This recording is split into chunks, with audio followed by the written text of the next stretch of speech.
When I talk to some of my friends and dads, especially like in town and stuff like that, like I'll bring it up.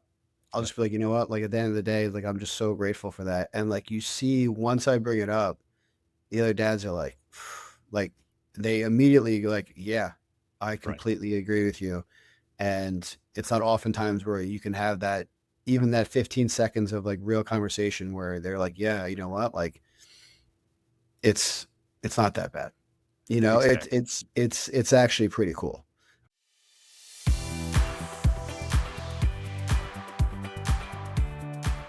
Welcome to Gap to Gig, the show for dads navigating the in between season when work, identity, and priorities start asking different questions. Here we talk about what that season looks like and how to move through it with intention. I'm your host, Michael Jacobs, and today I'm joined by author, youth coach, speaker, and dad, Stephen Clifford. Stephen is the creator of the Forgotten Wisdom Books children's series, including Nothing Changes If Nothing Changes, Bring Your Own Grit, No One Stands Taller Than You, Stop Existing and Start Living. His work focuses on helping kids build resilience, accountability, confidence, and courage in a world that often pushes comfort, distraction, and constant comparison instead. Inspired by lessons passed down from his father, a former Marine Corps first lieutenant, and his mother, a longtime fifth grade teacher, Stephen is trying to help families reconnect with timeless values that still matter deeply today. Alongside his career in digital advertising, Stephen spends his time coaching youth sports, training in martial arts with his kids, speaking at schools across the country, and helping his daughter build her own interview show called Taylor's Job Safari, where she interviews adults about what they do for work and what makes them successful. Stephen, welcome to the show. I'm really glad you're here. Thanks, Michael. Really glad to be here. Appreciate that. So, one thing that immediately stood out to me about your story is that so much of what you're building seems rooted in the idea that kids are always watching us, whether we realize it or not. And I think a lot of dads feel that tension between trying to build meaningful work, trying to actually be present at home. And so I kind of want to start there. There's a lot of your work seems to come from this realization that some really important lessons started disappearing from childhood. What were you noticing in kids, including your own perhaps, that made you feel like something bigger was changing? I think that's a good question. And I think that goes back to even before I had children, the world was changing. Right. And the world was changing in a way where I saw it getting a little softer. And which is going to happen with technology. We're all going to get more comfortable with things. I mean, you can pick up your phone and get food, any cuisine you want in 30 minutes or less, right? Right. And there's so many different things you could do from your phone. And just with that alone, the world was changing, and I knew that once my kids were going to come, it was gonna get even worse, right? Because as we progress and as we evolve, new technologies arise, and it's just going to create more comfort than needed, I think, as children and as humans. And so I knew that I wanted to raise my kids with certain values. Now, when they're 6 and 9 months and 12 months old, there's nothing really much you can do besides change a diaper, right? And working Right. on their sleeping habits. But as they started getting older and we were reading to them, I realized that there were books. Every book that I was either gifted or bought or looked at was passed down to me, didn't really speak to what I was preaching to them at home or what my wife and I wanted to raise them with. And I realized I'm like, I kept looking, and the only books I could find truly that fit some of the bill there was the Berenstein Bears books, the old school 80s Sure. books, Yep. that long time popular series with Mama Bear and Papa Bear. And, there's only so many times you can read those books. And Right. so, I wanted to get a more modern twist to it. And I didn't want to be someone who just preached to my kids about grit and accountability because that can get boring and old and stale very quickly, especially to young minds. And so I realized that I needed to do something about it. And I figured, with the extra time I had with COVID, why can't I do this myself? Why can't I just begin to write stories about them, about things that they are doing. Not only are they doing, but what they did. So I started writing the books when my kids were 4 and 1 years old. The idea came to me, and I aged the kids in the books to be like 9 and 6 or 10 and 7, because I'm like, what problem can a 1 year old have, right? And Right. so as my daughter is 4 and 5, and as I'm writing these stories and as she's going through these problems, I had a 9 year old, a 10 year old problem, and I had a 6 year old problem, right? So I had them with all different types of issues that they were going through, whether it be bullying, whether it be learning how to ride a bike, or understanding what accountability looks like, with either school, teachers, or sports. I thought these are things that are going to happen to them. It's Right. inevitable. They're inescapable. How do I navigate that message to them is gonna be important. I love that. It's so interesting to think about now. Like, I grew up on Berenstain Bears. Like, I was a child of the '80s. Like, I remember those Of course. books, right? And I read some of those to my Yeah. kids as well. Like, I mean, I don't recall. I mean, it's been a few years since I've read a children's book, so I don't recall like the exact messaging in those books, but I do remember those characters, right? And there was some stability in seeing them show up in these situations again and again. But those books were written decades ago, right? Mhm. And our society has changed in that time. Like you said, like we live in more modern times than we did back when those types of books were written. And there's been all sorts of other books that have been written over time. And while the lessons or the messages may be the same for our children, the way that they comprehend them and the way that they experience them are different today than they were when we were kids or when our parents were kids, right? And so it's so interesting to me that there is this gap. I don't think any of us had many of us had thought about like, yes, these books are written for kids who are, 3 years old, 6 years old, 9 years old, whatever age they may be, but they're written for those kids in a different era, in a different time, right? And we talk a lot as dads about like meeting the kids where they are. Mhm.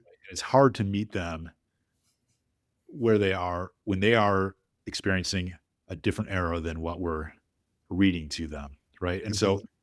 if we can bring the stories to them and make it more relatable, I can see the benefit of it. Now, it doesn't mean that they can't get any benefit from these older books either, right? Like there's still the messaging is there and it's interesting to be able to take kids back in time and be like, this is what it was like when I was your age, or this is what it was like when your grandparents were this age, and be able to share those types of stories. But it's really fascinating to me that you've found this gap that you wanted to fill and you're able to build these stories and they're based off of such realistic challenges, right? Real challenges. Like you talk about bullying and you talk about like grit and determination, right? Of like things that kids actually, you know, having them live, build confidence through experiences that they live, Mhm. right? And there there is never enough of that messaging out there, I don't think, right? Like, and it helps to reinforce the messaging that we try to provide to our children, right? Of, we this is what we hope for you. This is what we, hope that you're able to accomplish and become. And through these books, we're reinforcing the messages, the positive messaging that we want to give them. So I just find it super interesting. I'm wondering, like, how did your childhood, when you were growing up, it was before smartphones, before social media, right? Unless you somehow have aged very quickly and Yeah. only born, 15 years ago. But what are some of the lessons or experiences from your own upbringing that you are trying to reinforce today, or you're kind of grateful for that you have today to use this perspective when raising your kids and writing your books and speaking to other youth? Yeah, I think one of the ways, and I know you mentioned it's good for for children to see themselves in their own stories and understand that, and then that's one of the things that I really want to do is be authentic. The authenticity was important to me to have not just made up fairy tale stories, but actually real stories that actually happened to them. And so that way they can build off that and they could see themselves and use that. And I knew that by doing that, their stories, while unique to them, it could be very comparable to other lives, kids the same age that were going through the same struggles across the country, across the world. And I knew that, them going through these struggles, while that particular instance may have happened to them, that also could be replicated across every single kid that age. Right. Um, it's funny you mentioned that with my childhood and the way I was raised. Both my parents were, my mother was a teacher, like I said, but almost semi-retired to raise us. She was a stay-at-home mom when my father worked, and then she went back into teaching when we were more closer to middle school and to elementary to help have a second stream of income and to help pay for college and whatnot. But it was a home that was always built on reputation. It was a home built on accountability and making sure that what you say you're going to do. Right. And that was, I remember that was one of the main lessons that I remember coming home with, is that if I complained about something, my father would look at me and be like, well, what are you going to do about it? I mean, you could just complain, but is that Yep. the type of person you want to be? And sometimes I'd be like, yeah, that's the type of person I want to be. Like, I don't want to fix it. I'm 11 years old and this Right. stinks, you know,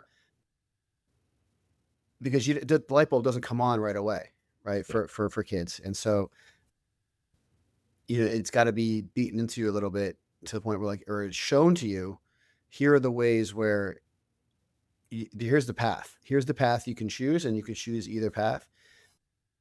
And there are times where I took the wrong path. I mean, there are times where I had to learn the hard way and have to learn about accountability and consequences for actions.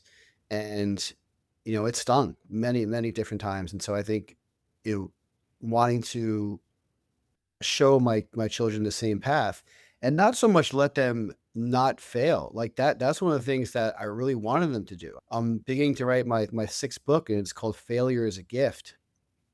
And it's completely all about embracing the failure part of life and learning from what the failures give you. Because oftentimes when you win, quote unquote, win at something, the success gets covered up in some of the things you did wrong. Like you may do something you did wrong, but happen to get the win, Yep. and then you don't realize you need to fix something. Right? When you lose, that's when you really totally reflect on what you can do.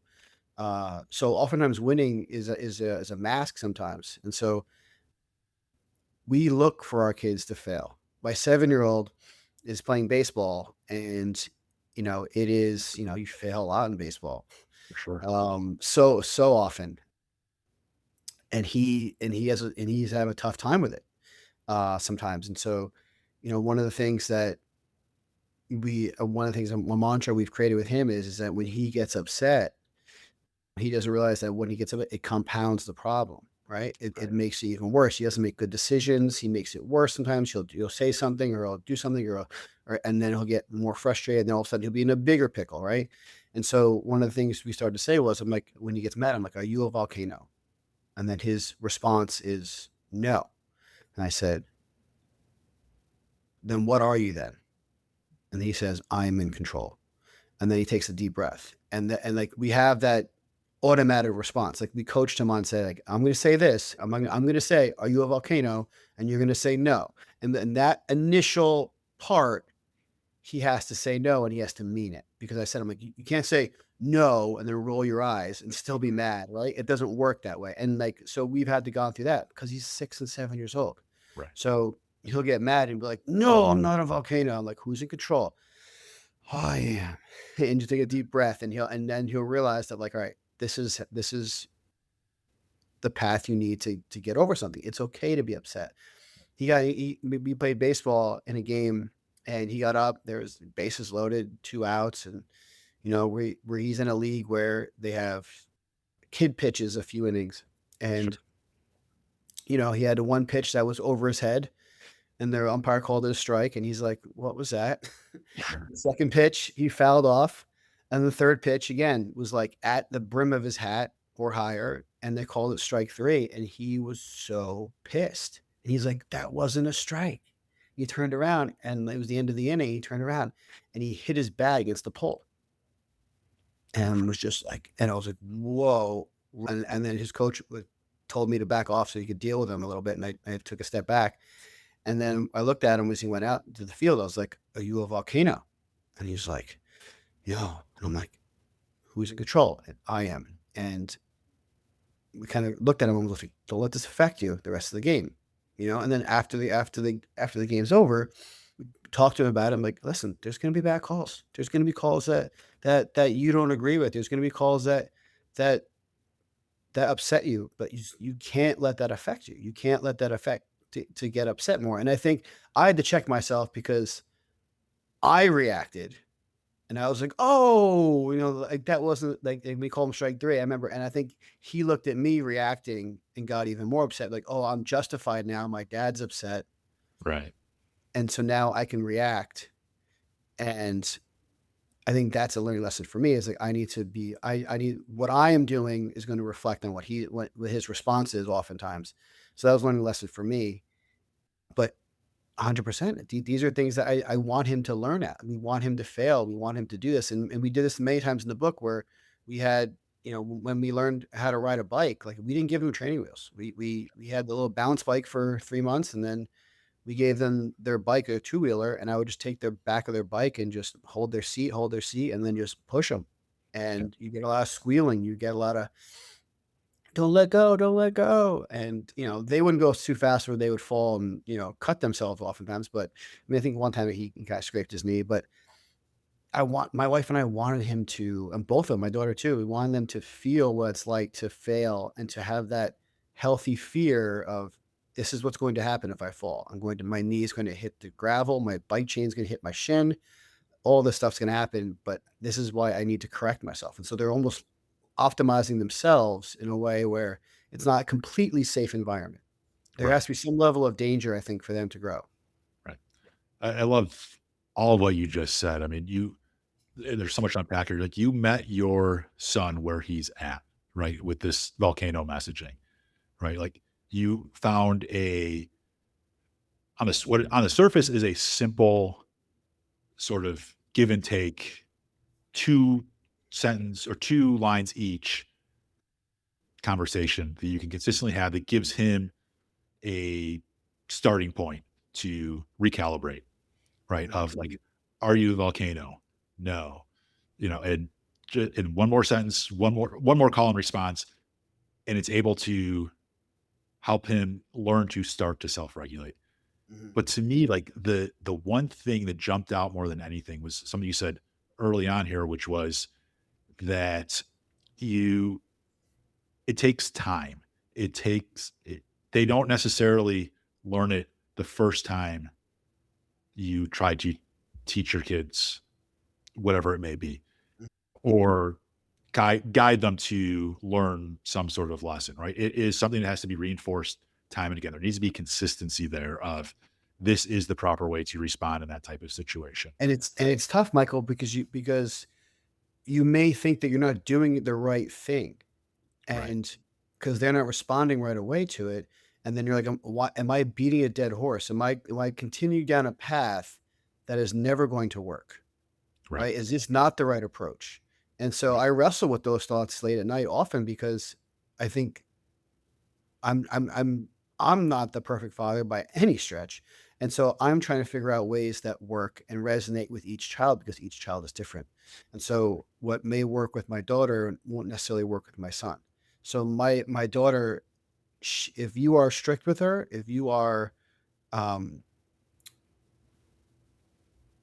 I would say authoritative, but she does well when there's guidelines and there are rules, and she will follow those rules, and you will see the best out of her because she will be trying her hardest within the parameters of the game.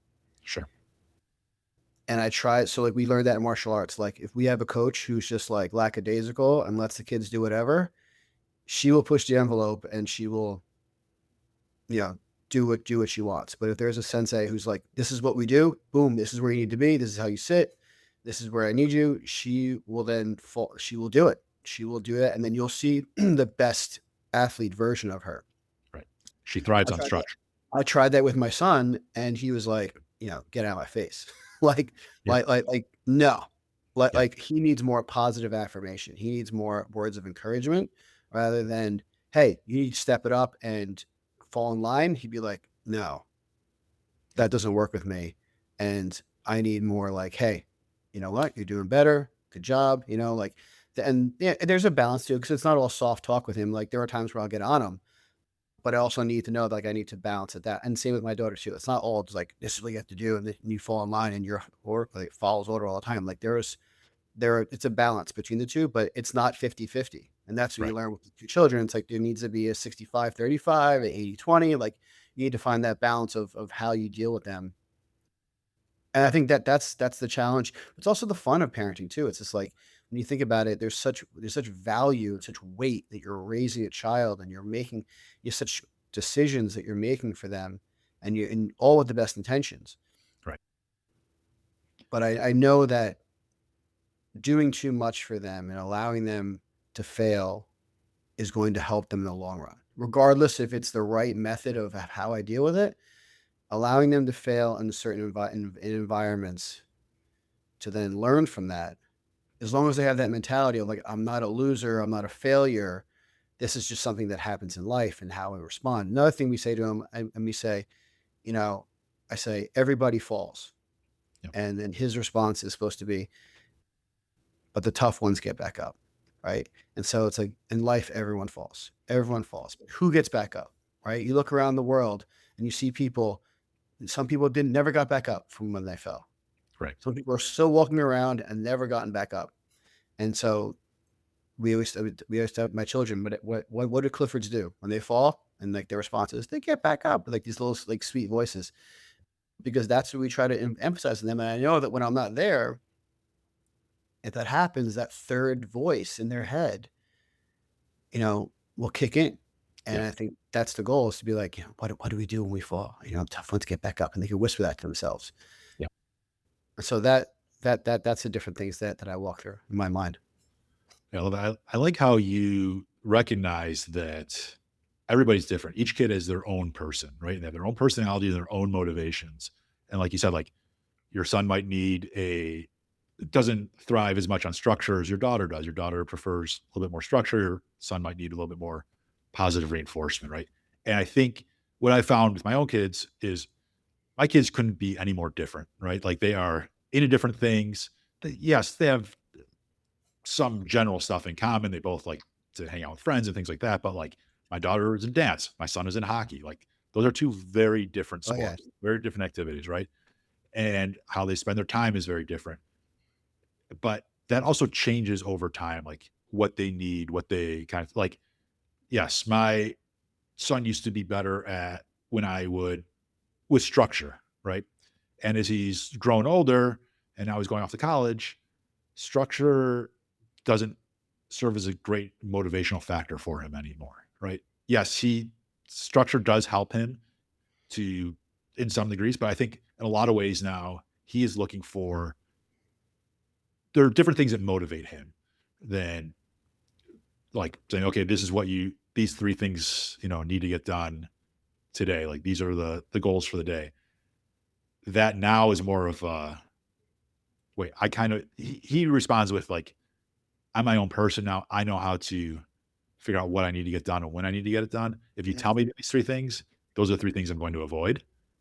Right? Right. If you encourage him to accomplish certain goals and maybe leave it a little bit more broad, now he's like, okay, now I can work this into how I want to structure my day. And I feel like I'm Well, in. that is so spot on, Michael, because I as you're saying this, it's even as your son enters college and his personality changes, and while it's still the core there, it's still evolved constantly, right? Even as adults, as men, like we evolve and change. My daughter, if I ask her to go and practice field hockey or soccer or softball, so I think the word practice is like, ugh, I don't want to do that, right? But if I make a poster board and I have a calendar of days and I have 4 or 5 drills, and I say you must do all 4 or 5 of these drills every day, and there's a box that has to be checked, Yep. she'll be more motivated to go down. She'll want to do that. She'll like, all right, I want to check that box. I Right. want to go down and show dad that I can check this box. And I'm going to go downstairs and do all this stuff now on my own. And then big, I checked the box. I Yep. did it, but because there's a box to be checked, which is odd, but also works for chores too. Like we have a chore chart. And if we just say, all right, do this, do that, like sometimes it'll be get done. Sometimes it'll be forgotten. But Right. if we have the chart with the box check and give them the marker to check it off themselves, all of a sudden now they feel more empowered to do it. It sounds simple, but it's a way for them for at least for her and for my son, both of them have that in common where they find that as a way to motivate them. Absolutely. Yeah. Checking the box, even as adults, I know plenty of people, myself included, where it's like there is a satisfaction in being able to check off that box and be like, I did that. Right. And Of course. it's not even anything to like brag about. It's just something that makes you feel comfortable and more confident in yourself and a Mhm. little bit happier. And like for some people that works great. For others, like my son, like I don't think he could care. There's nothing he would care less about than checking the box, right? Checking He'd off the rather get to-do it list. done and be able to go on to focus on whatever he wants to spend his time on next. So it's really interesting. And the fact that it keeps changing, right? Or that I shouldn't say keep changing, but that they evolve, right, as they get older. And I imagine that for our kids, that will continue to change as they become adults, what motivates them and what works best for them to accomplish their tasks at hand will continue to evolve as they get older, as they mature, as they get more experiences, right? And so it goes back to that sort of long-term thinking of, yeah, you could try to teach your child a lesson in the moment, but you can't be frustrated if they don't pick up on it right away, right? It's that continuous that continuity that allows them to see, this is an expected behavior. This is a great way to model it because kids are going to follow what you do, not what you say, right? So Mhm. like we can teach them the lesson in the moment and talk to them and give them to them verbally, but it's going to be how are we reacting to the same situation again and again and again? If they see, oh yeah, when dad gets frustrated when we're shooting baskets outside, you know, that is the right way to react when every time I miss a shot in the game or I, strike out a baseball. Like, don't forget, in baseball, only succeeding a quarter of the time or a third of the time is considered to be elite, Right, right? Like right, their failure rate is typically greater than 75% every time you go up to the plate, right. right? So it's an experience that you model it not just in that moment at the baseball game, time to calm down, but it's like, how do you react outside of that game? When you guys are home and you guys are playing and you lose the game, do you, throw a fit and throw the pieces everywhere we're playing a board game? Or do you just, congratulate the other person, take a deep breath, kind of move on, accept and be like, you know what, next time I'm going to change my strategy. I'm going to do something else. I'm going to get excited about the next one and move on. Mhm. It's, to me, it's interesting that like, yes, we can we're the parents as parents, we typically are the ones that shape how our kids turn out because we spend the most time with them, but it's not necessarily what we say to them. It's how we model the behaviors to them and allow them the opportunities to experience that themselves, right? Mhm. Because they don't know what they don't know, and they won't know those things unless they experience them, right? Your son wasn't gonna get the experience of feeling like he was cheated because the umpire called 2 strikes that Mhm. were above his head that were clearly out of the strike zone. If he's never experienced that, he wouldn't know he's gonna get frustrated. That's a frustrating feeling. Anybody would get frustrated by that. You see Major League Baseball players who throw a temper tantrum when there's a missed call, right? And Yeah. now they will throw their bats or they will stomp or they will kick dirt, and it's when were they ever modeled the proper reaction to that, right? Right. It's on us as parents, dads, moms, however you identify yourself as the parent of like, yes, we have the ability to at least demonstrate to our kids behavior that we would hope that they would carry forward, right? It doesn't mean we're fully responsible for how they turn out, right? There's a lot of other factors, but we certainly can have an impact if we want. Of And course. Of right. And course. I so mean, we have an impact even if we don't want. Think about it, Mike. Like, even if we don't wanna have an impact on our kids, that is having an impact, yep, right? absolutely. Because then all of a sudden you don't care about your kids and your kids know that mom or dad doesn't care, Right. right? I'll say that to my kids all the time. It's like, if I didn't care, I would let you do what you want. Yep. That's the easiest path for me. The easiest path is to say yes all to a lot of things you wanna do, Right. right? Absolutely. The hardest thing is to say no, and the hardest thing is to channel into course correct some of these things that they wanna do at a young age, and so, Right. um, I think my kids know that when I explain it to me, they're like, "Ugh," but they just get frustrated at the answer sometimes. Absolutely. Like, "Ugh, fine, no ice cream again." Like, "No, you can't have ice cream." Like, come like, stop. Um it's funny, going back to the instance in baseball, you're absolutely right. Like, that was the first time my son had a reaction like that, where he got, like, mad and, like, got upset, and this coach came to me after the game and was like, "You know what? I'm glad that he cares. Yeah. I'm glad that he's passionate about what happened.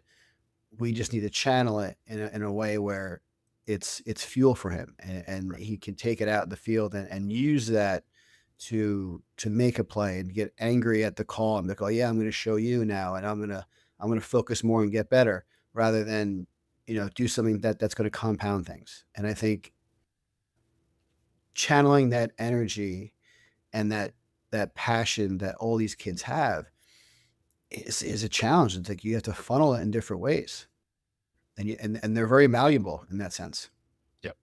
Absolutely. I think, you talk a lot about this like pressure of like you don't want to have to say no all the time and it's hard for your kids to in the moment recognize what you're trying to do for them, right? When you have to say no to ice cream for the 30th time, right? It's like Mhm, they just see it as, oh, dad won't let me have what I want in the moment, mhm, right? In the long run, I think they start to typically pick up on it like, oh yeah, he was looking out for me. He was doing the right thing. And I think as they become adults, I think for myself, it was like when I had my own kids, like, oh yeah, now I see why my parents did that, right? Like they're not mhm. going to see the moment. Again, it's that long game. But I want to talk about pressure with you a little bit more because there's more than just the pressure in the moment of being present for your kids. There's, I think, a lot of dads that I talk to, they feel pressure to provide, to succeed professionally, keep pushing forward there. But then they worry about, like we talked about, like you don't necessarily have to be there for your kids. That's a choice you could make. It's not one that we recommend typically, right? But there's this pressure to not only provide, but be there for their kids so that and demonstrate for them like how you live in a positive way. How do you and you have done this through a lot of different things because you write books and you do speaking engagements and you were in the advertising industry and you've coached but you're also a parent. How do you think about balancing this ambition and need to this feeling that you need to provide and succeed professionally with being present with your family?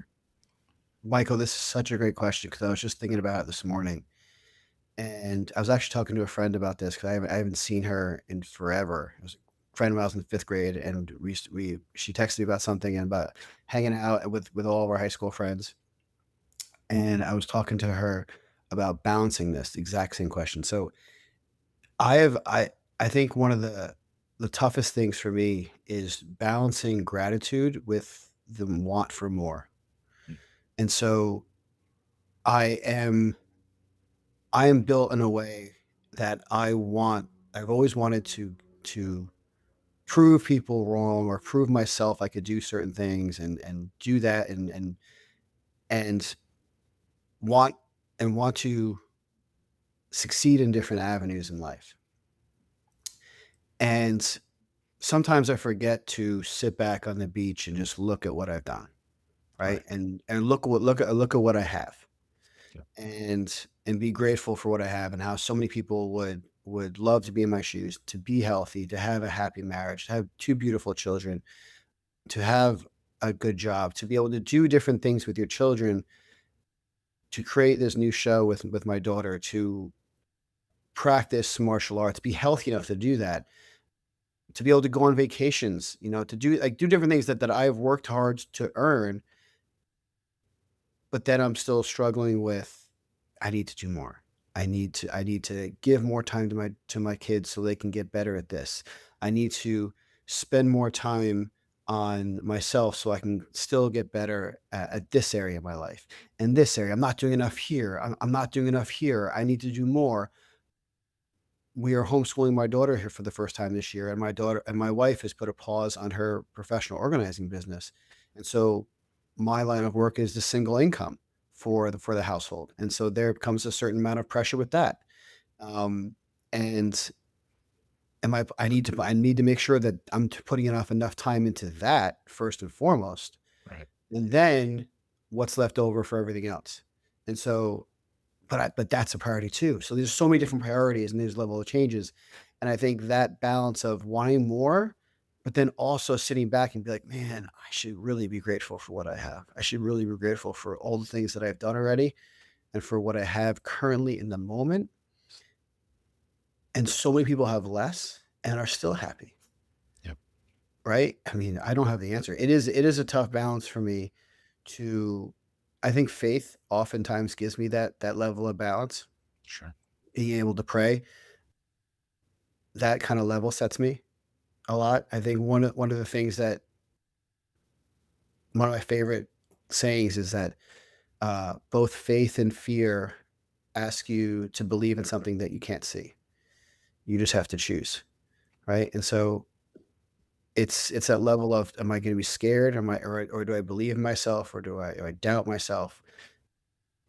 Do I doubt the things that are happening? Or do I believe things will work out because I'm going to make the right decisions, I'm going to do the right things? And I think that helps me steer myself and kind of take deep breaths and be all right. You know what? I have such good intentions. I always find time for everything I want to do.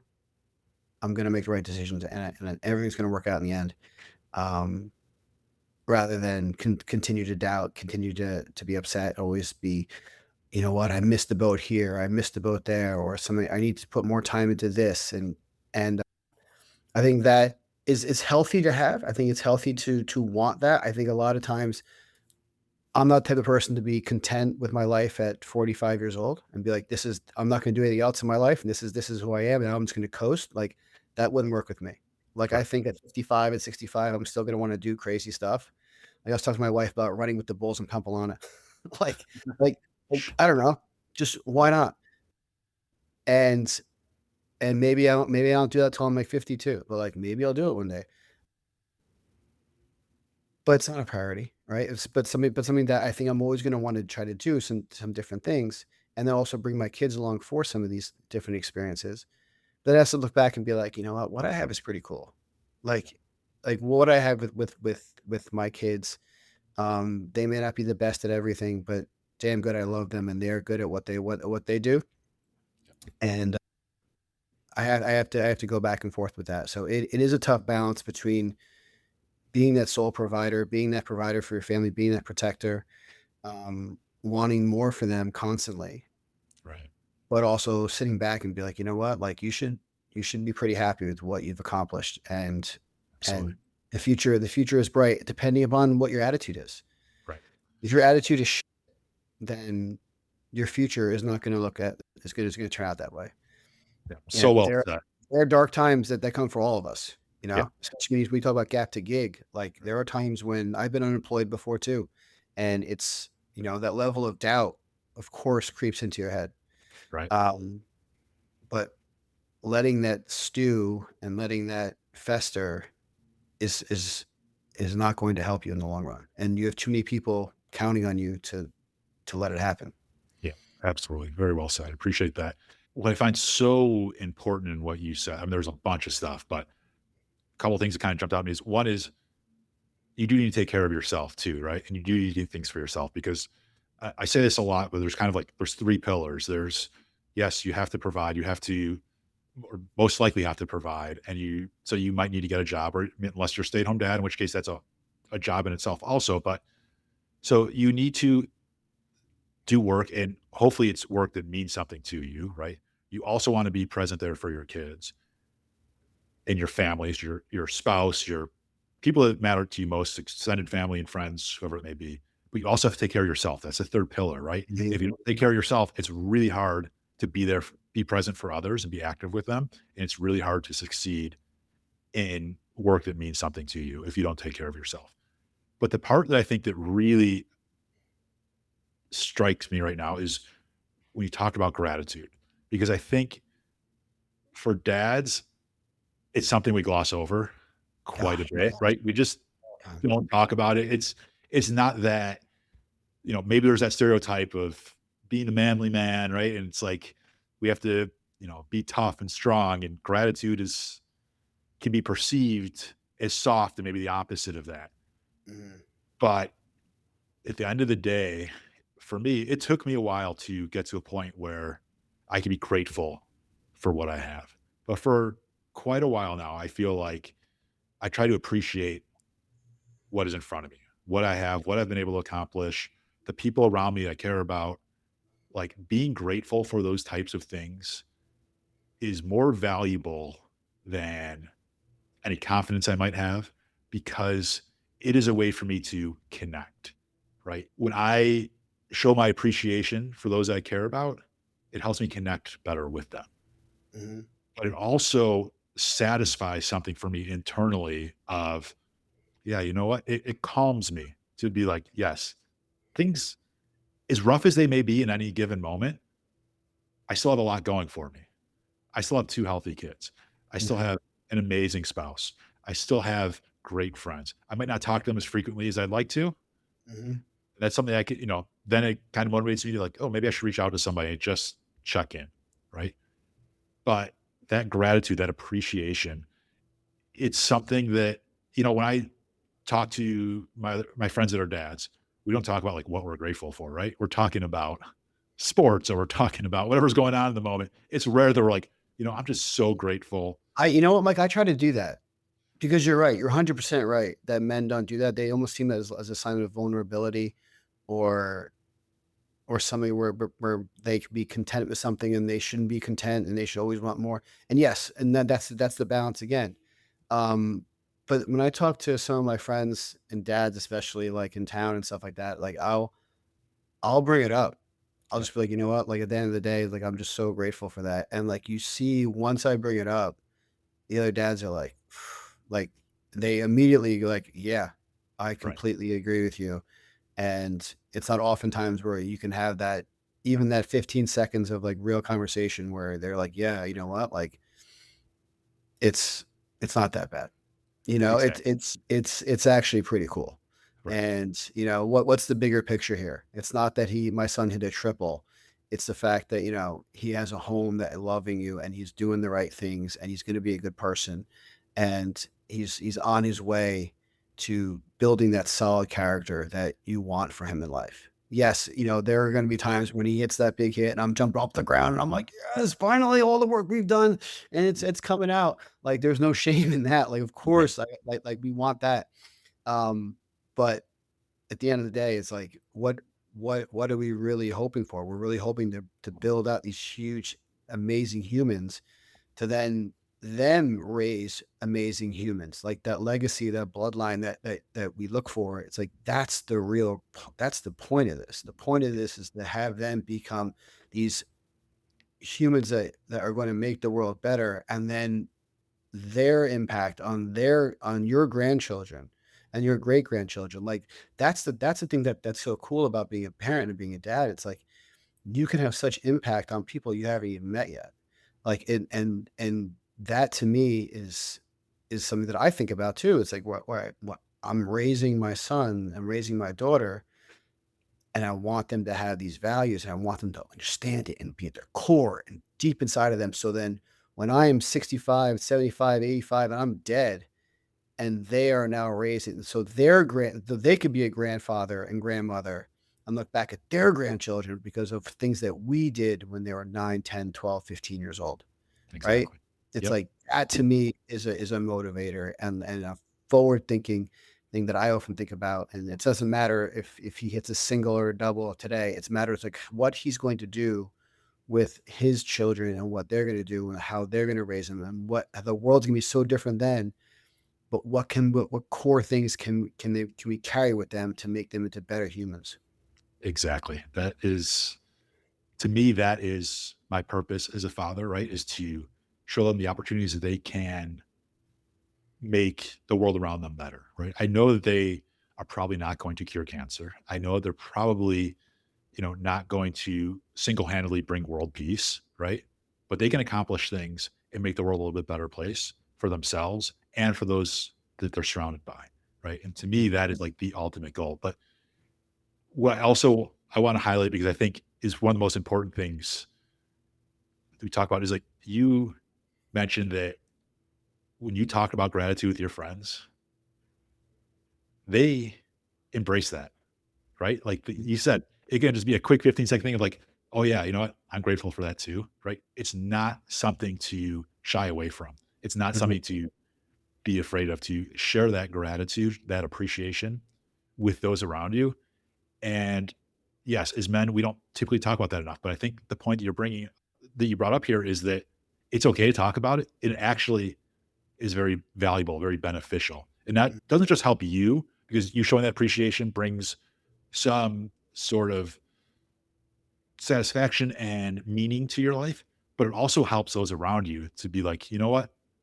That I can be appreciative too. And that's going to help my life and my kids and the impact that a simple conversation, a simple single line of like, I'm just so grateful that, my kid was able to have this experience at school or was able to take this trip or do Yeah. whatever, or that my son struck out because the umpire called two strikes that were way over his head.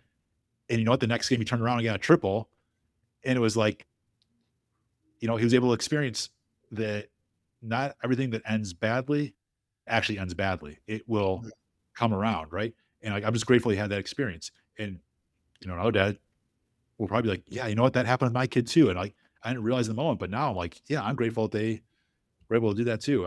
It makes them feel a little bit happier, brings a little bit more positivity in your life. So I wanted to highlight that because I think it's so important. I want to ask you one last question before we get into the speed round. When you At the end of the day, when your kids eventually look back on this season of life, what do you hope they remember most about who you were as a dad? It's a great question.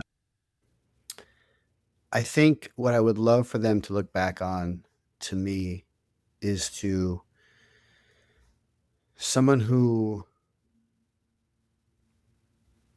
was fun, someone who had fun with them, someone who was able to laugh with them, but also did things the right way. I want them to what something that my daughter said to me and it made me like melt. It was like she said to me the other day, she's like, "Well, dad does what he says." And I was just like, it was so flippant, like just nonchalant. And I was like, really? You think that? Like that's amazing. I want them to think that dad was a fun dad, a person who listened to them, a person who was there to pick them up when they fell down, but showed them the path. I wanted them to lead by example and show them that this is the right way to live your life. And then for me, and then you take what you learned from me and then you make it your own. I think I'd have almost word for word the same answer, right? It's like we we recognize that we want our kids to see in us what we hope to see in them at the end of the day. And that's just so to me as a father, that is what means something, right? So I love that answer. I think it's great. Yeah. So we're gonna go from the serious and the well thought out to the not so serious All and right. Easy. thinkable. So speed round five, quick questions, starting with what's the first kid show theme song that comes to mind? Teenage Mutant Ninja Turtles. Love it. Love it. Now, which version of that theme The song? Because there great already the 80s one. It's the yeah, only yeah, yeah. it's Well, I I will put up the argument, and I'm not saying you're wrong because I probably do agree with you, but there's also I the like vanilla you right now. I version. like you right now. Stop. Don't you don't have to go there. There was the Vanilla Ice version from the movie. I think it was the Oh first movie or yeah, the second movie. the turtle rap. Yes. To Yes, me, turtle rap. The I don't turtle know rap. why, but that is a Turtle rap's classic great. in my mind. The turtle rap. No, the turtle rap is great. Turtle rap's great. But I'm talking about the cartoon 60 Yes. second hit. 100%, yeah. Okay. Um, Yeah, we're still that on the same that page. we play that in the car. Yeah. Love that. So what was your very first job? The very first job I sold Christmas trees. Oh, wow. Sold Nice. Christmas trees at a nursery for like a good 6 to 8 weeks when I was like 14, 15. I would, tie them up on the best I could up on top of the roofs in the 90s. And then my second job after that, I was a pizza delivery guy. Oh, wow. I say the Christmas tree sales cannot be an easy job between selling No, and to tie up the and I trees. didn't know what a Douglas fir was or anything. I would just hold up like, "Yeah, this is a Douglas fir," because I heard the word before. And people like, "Oh, yeah, really, it's great." How much is it? Oh, it's like 30 bucks, whatever it is, because trees were so cheap back then, or cheaper, I should say. It was all relative, I guess. But Right. yeah, and it was great. And I was able to have a saw and cut off the stick, and at 15, and the trunk, and then tie it up. And it was cool. And we get, like, a couple bucks for as a tip. So it was cool. That's great. Love that. Would you rather spend 24 hours with a toddler-sized T-Rex or a T-Rex-sized toddler? Toddler-sized T-Rex or a T-Rex-sized toddler? A toddler-sized T-Rex. 24 hours with a toddler-sized T-Rex. Why is that? Because I never spent time with a T-Rex before, and I think it would be pretty cool to feed it, to put a leash on it, walk around with it, flex with Right. it, see what it does, go hunting Exactly. with it, play Frisbee, I don't know. Like, a T-Rex-sized toddler sounds terrifying. Changing that diaper, listen to those cries. Yeah. No, no I way. agree. Yeah, I understand. What's your go-to karaoke song or the one you would sing if you had to? Zombie by Cranberries. Excellent. Good choice. What's the weirdest thing you've ever carried around in your bag, briefcase, or pockets? Oof, the weirdest thing. I carry chapstick around a lot. The weirdest thing, that's a good question, or the most unique thing. I don't know. I'm kinda boring in that sense. I don't know. I mean, I do carry a knife in my bag. But, yeah, I don't know. I would guess chapstick would be the weirdest thing. Um, I mean, the combination of chapstick and a knife are chapstick and a not little blade, yeah. yeah, not something It's you see weird out there, today, New York City is kinda strange, man. for sure. Well, Steven, this has been a really thoughtful conversation. I appreciate it. And normally this is where I allow the opportunity to kind of promote whatever you're working on, but I want to break this out into two parts. I want you before we wrap up, I want people to know where they can go to learn more about you, your books, and the work you're doing. And then also I want to talk about Taylor's Job Safari right after that. So let's start with like where can people go find you if they want to learn more about the children's books you're writing, any of the work that you're doing? We have 5 books we've written on the Forgotten Wisdom Books series. Um, you can get them on forgottenwisdombooks.com. The cool thing about each of those stories is they come with a patch in the back of the book that the kids can be incentivized to earn from their parents by emulating or coming up with a goal and a lesson that is simulated in the story. So I wanted it to be more interactive. I didn't want just to have a story. I wanted to have action items after the story. And I think that's one of the big things that people love about the books is that there is this patch that kids can love, and it's almost like checking the box, right? It's like you set a goal and then you can earn this really cool patch that goes along with it, and it kind of gives the kids a story to tell about why they earned this patch and what they did to accomplish it. So you can get the books on Amazon too, but I always encourage people to go on forgottenwisdombooks.com just because the patches are in the books on the website. If you go to Amazon, you just get the book, you don't get the patch. And I think that's part of the best part of one of the best parts of the book. Awesome. So cool. We'll put a link to that. And you could in the also show go on notes. Forgotten Wisdom Books on my Instagram. I'm also uploading just parenting advice and things about the stories in the books. Awesome. Awesome. Put that in the show notes as well. I also wanted to make sure we mention Taylor's Shop Safari, which is your daughter's project. It is one of the coolest things I see online right now. It is so cool. Can you just kind of give us Yeah, the briefly, backstory and like where people can find yeah. it? So, well, as I mentioned before, my daughter's homeschooled this year, and she's in fourth grade. Technically, she's 9, turning 10 this year. She turned 9, started the season. Now she's 10, and we came up with an idea that we wanted her to get some real world experience and best utilize the time that she has when she's technically at home in school. And so we wanted to give her almost like a master class in different occupations that she finds interesting and find experts in these fields. And so we had her list out 10 to 20 occupations that she finds interesting.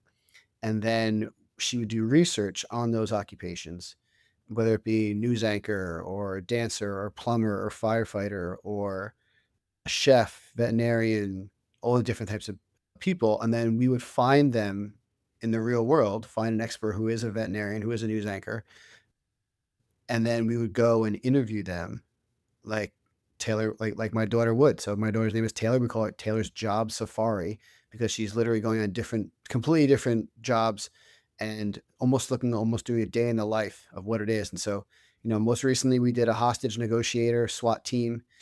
We've done musicians. She's been on live TV before doing a news anchor. We did a beekeeper where she's had to put on the whole beekeeper outfit and go harvest some honey, which was kind of frightening for her. We've done such cool things that it's been such a blessing and such a great experience. Talking about gratitude, like this has been so cool.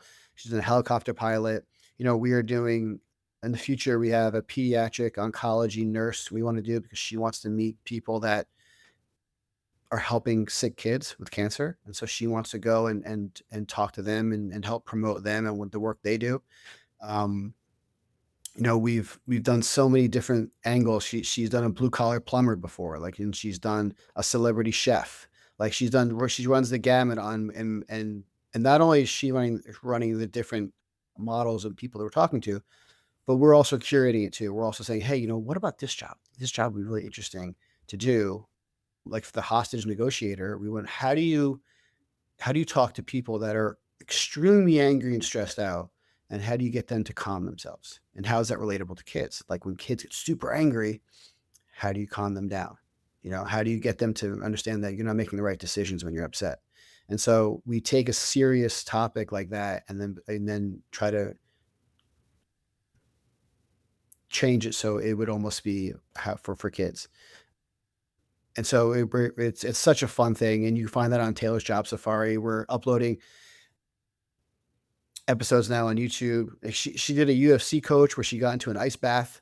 She got into a freezing cold ice bath for 30 seconds. I remember she stayed in there, and so she wanted to learn what a UFC fighter has to go through to cut weight and do all types of stuff and training and what the dedication that happens. And so what she learns is that every single job, everyone has a passion and they all had to do a significant amount of work to get there. And they all enjoy what they do. Like a helicopter pilot had to pass that. They had to learn so many different regulations and study to be able to get that aviation license.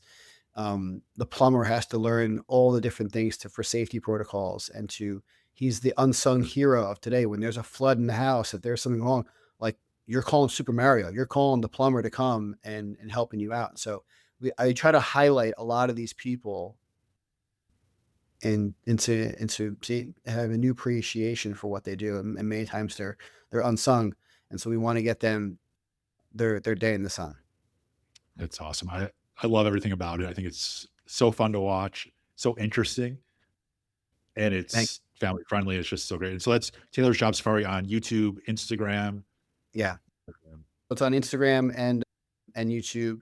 And one of the things that we really want to do is with that show is we didn't want Taylor's identity to be tied to the likes and the subscribes and the views. That was one of the big things. The reason why it's a show is because if I just said, "Hey, this homeschool girl wants to come meet with you," Right.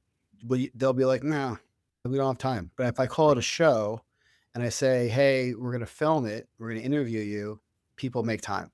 Yeah. And so we do that. And so that's the way to get in and talk to these people oftentimes. And now that we've posted some of these online, you know, we want to make sure that her identity and her value that she sees in these experiences are not tied to views. If those views come, great, wonderful. But if they don't, that doesn't take away the fact that she went on live TV. It doesn't take away the fact that she got in a helicopter and went up in the air by herself and sat in the pilot chair. It doesn't take away that fact that she met one of her favorite musical groups, got to interview them. Like so many different experiences that she's gotten to do. Doesn't take away the fact that if only grandma subscribes, right? Right. But if people find it and they like it and they enjoy it, I mean that's also great. Yeah, absolutely. Well, Stephen, this was such a grounded and important conversation. I really appreciate you coming on here and being so raw and honest about the challenges that our kids face on a day-to-day basis, especially in the world that we're living in now, which was very different than the world that me and you grew up in, back in the 80s. And I appreciate how practical your ideas are, where some of them might seem like call and response type stuff might seem simple on the surface, but it's super powerful at the same time, right? And it's easy to implement when you find the right solution for for your particular situation. I appreciate how these intentional choices, I'll call them intentional. I presume they're Mhm. intentional that you make on a regular basis. They still do matter, and they do make a difference. And I'm grateful you took the time to be here and share your perspective on that today. So thank you so much. No, Appreciate thank you, it. Michael. It's great to talk to you, and I love what you're doing with Gap to Gig. I think it's so important for men, to families to hear this, to hear some of the stories and the guests you have, to keep men Thank you. I appreciate motivated that. and to understand that, like, all the different phases in their life, it's you're not judged by what you are today. You're judged by how you react, right? The same thing. Right. Everyone falls. Tough ones get back up. Right. And most importantly, I think you're not alone, right? Like other dads are going through Of course. similar situations, right? As unique as your situation may be, you're not the only one going through something similar. And we're here and there are these conversations to be had around that. So again, thank you, Stephen. I appreciate it. And finally, before you go, if you're a dad listening to this and you find yourself in between navigating a season that feels different, head to gap2gig.com, subscribe to the Gap to Gig newsletter. It comes out every Friday and it's a quieter space to reflect on work, life, and what really matters right now. And if this conversation resonated, please consider sending it to another dad who might need to hear it. Until next time, I'm Michael Jacobs. Thanks for showing up and listening to Gap to Gig.